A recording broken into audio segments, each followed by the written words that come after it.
Spiritus, mentes tuorum visita, impresso per gratia,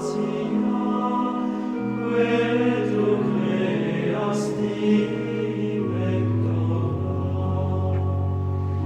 Qui scelis Paracletus, altissimi dono Dei, fans vivos ignis.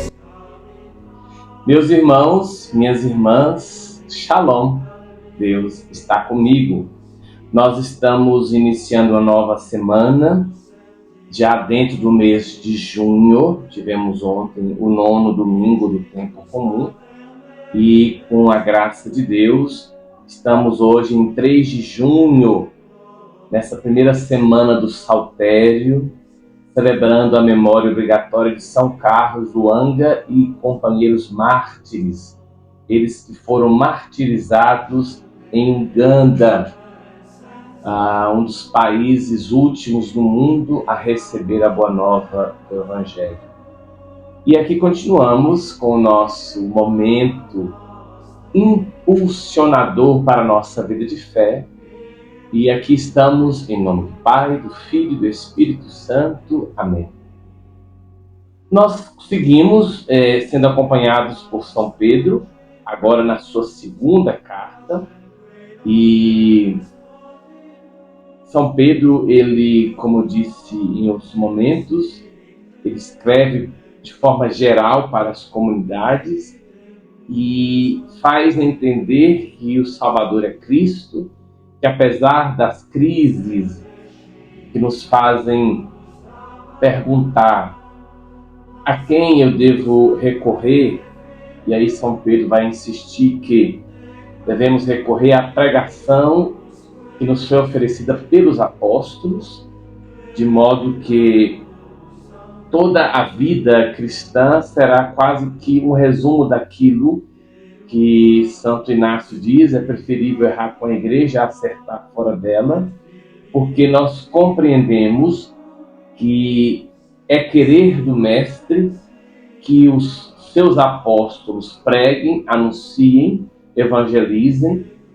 ofereçam a todos quantos a boa nova, o Evangelho, e por isso, então, é sempre na comunidade, com a comunidade, que nós devemos fazer a experiência da fé, e não segundo critérios humanos, e não segundo grupos ou realidades outra. É o convite, mesmo que o espírito do tempo nos leve ao distanciamento, o convite para vivermos na igreja, com a igreja, sendo a igreja, já que nós somos, lembremos disso, como diz São Paulo aos Coríntios, nós somos membros de um grande corpo, cuja cabeça é o Senhor. Na segunda carta de São Pedro, primeiro capítulo, ele nos oferece esta saudação que vai entrar na vida da igreja, a vida litúrgica da igreja: graça e paz nos sejam concedidas abundantemente, porque conheceis Deus e Jesus nosso Senhor. É pelo conhecimento de Cristo Jesus e por aquilo que nos revelou o Pai e o Espírito Santo, nos revelou a Ele mesmo e nos revelou a nós, é que nós recebemos abundantes graças que nos foram concedidas. De modo que toda a nossa existência contribui para a vida e para a piedade, mediante esse conhecimento. Conhecimento que não é só racional. É lógico que é muito importante, Padre Zezinho, um grande cantor, diz isso, e nós também temos que ser homens e mulheres inteligentes, e faz parte da inteligência a curiosidade, entenda, a curiosidade sadia, faz parte do conhecimento, buscar conhecer, perguntar, duvidar, mas desde que estas ações estejam abertas à resposta que a igreja nos oferece. Lembremos que a Igreja nos oferece respostas a partir de 3 fontes: a Escritura, né, que sempre nos acompanha, a rica tradição da Igreja e o magistério da mesma. E aí é bom lembrar sempre que São Pedro vai reiteradas vezes dar ênfase de que nós somos libertados da corrupção, da concupiscência do mundo, fomos inseridos num conjunto de fé e virtude, e que é preciso com ele o autodomínio e, sobretudo, a perseverança. E essa perseverança muito expressa no amor fraterno e na caridade. O Salmo 90, mais uma vez, uma aula para nós de que Deus é nosso Deus, vós sois meu Deus, no qual confio inteiramente. Isso é muito importante porque isso aqui é um contraste com os primeiros pais. Os primeiros pais, diz o catecismo, a raiz desse pecado foi a desconfiança do amor de Deus. O salmista diz: vós sois meu Deus, no qual confio inteiramente. A vida de fé é essa. A vida de fé é fazer com que nós recuperemos a confiança em Deus, de modo que o Senhor será sempre para nós o nosso centro e o nosso norte. E assim é preciso que nós possamos oferecer frutos na nossa trajetória de vida, na nossa trajetória de fé.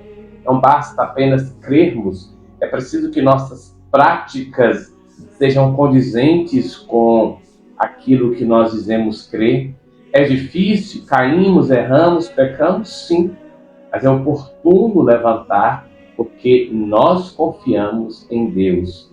E o texto do Evangelho, segundo Marcos, no capítulo 12, fala do episódio da vinha, em que o dono da vinha manda vários cobrar os frutos e mata um pouco a pouco, até que o dono da vinha manda o filho, achando que vão respeitar o filho, mas nada. O veem como herdeiro, matam e jogam fora. E aí termina o texto dizendo que a pedra que os construtores deixaram de lado tornou-se a pedra mais importante.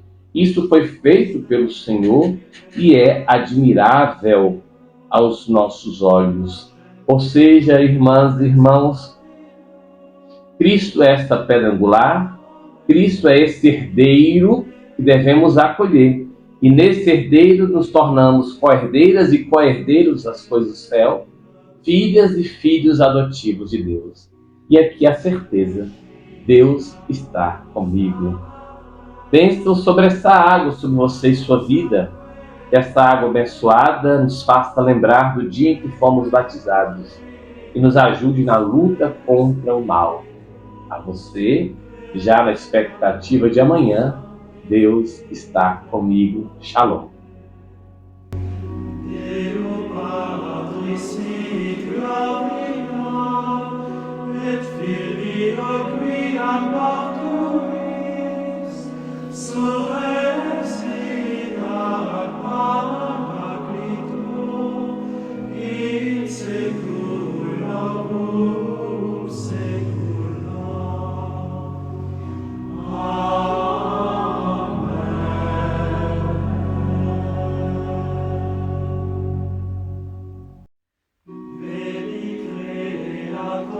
Spiritus,